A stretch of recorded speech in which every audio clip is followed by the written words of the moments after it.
Les pères de l'Église, qui sont-ils et quelle est leur autorité?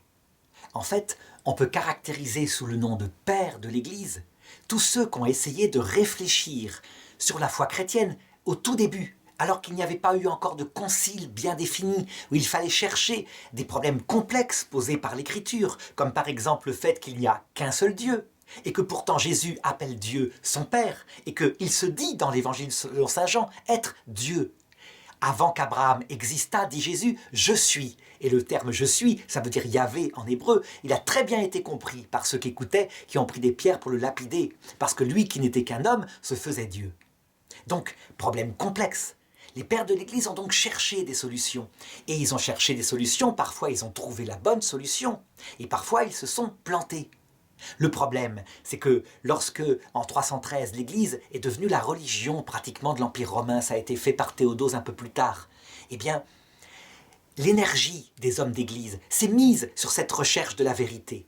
Et donc ils l'ont fait de tout leur cœur, mais aussi avec tout leur irascible, leur colère. Et donc certains qui se trompaient d'opinion, qui par exemple inventaient une théorie pour expliquer que Jésus-Christ pouvait être Dieu fait homme en disant par exemple eh bien, il a une apparence de corps, c'est un corps lumineux, comme l'ange Raphaël dans le livre de Tobie.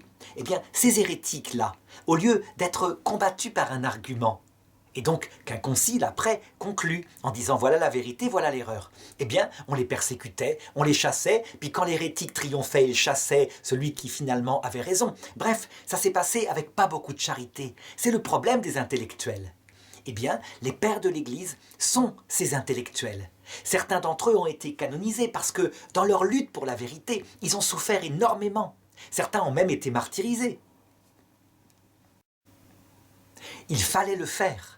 S'ils avaient pu le faire avec douceur, miséricorde, comme les saints le font actuellement, ça aurait été formidable. Évidemment, on n'a pas eu ça toujours à l'époque. Et donc, il est probable que certains saints pères de l'Église, canonisés, ne seraient peut-être pas aujourd'hui. Ou peut-être qu'on dirait, le prenez pas comme modèle sur le côté des insultes, parfois. Donc on pense aux énervements de saint Jérôme, par exemple. Alors, est-ce que leur autorité, à ces pères de l'Église, qui vont s'étendre, disons, jusqu'au 7e concile œcuménique, est-ce que leur autorité est infaillible? Non, pas du tout.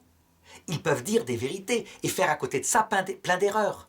Je pense par exemple à saint Irénée, évêque de Lyon, ordonné évêque par saint Polycarpe, qui lui-même avait été ordonné évêque par saint Jean, carrément. Eh bien, saint Irénée, il dit des choses formidables contre les hérésies. Et actuellement, sur un point, il serait considéré, je pense, comme hérétique. Sur l'eschatologie, la fin du monde. Il est complètement millénariste. Ça veut dire qu'il annonce que le Christ va régner sur terre un certain temps et qu'il va organiser ses affaires à un moment donné.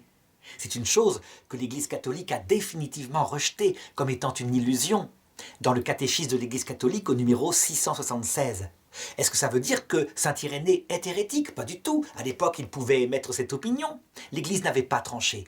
Mais si quelqu'un, maintenant, soutenait la pensée de saint Irénée, il serait dans l'hérésie, puisque l'Église s'est prononcée.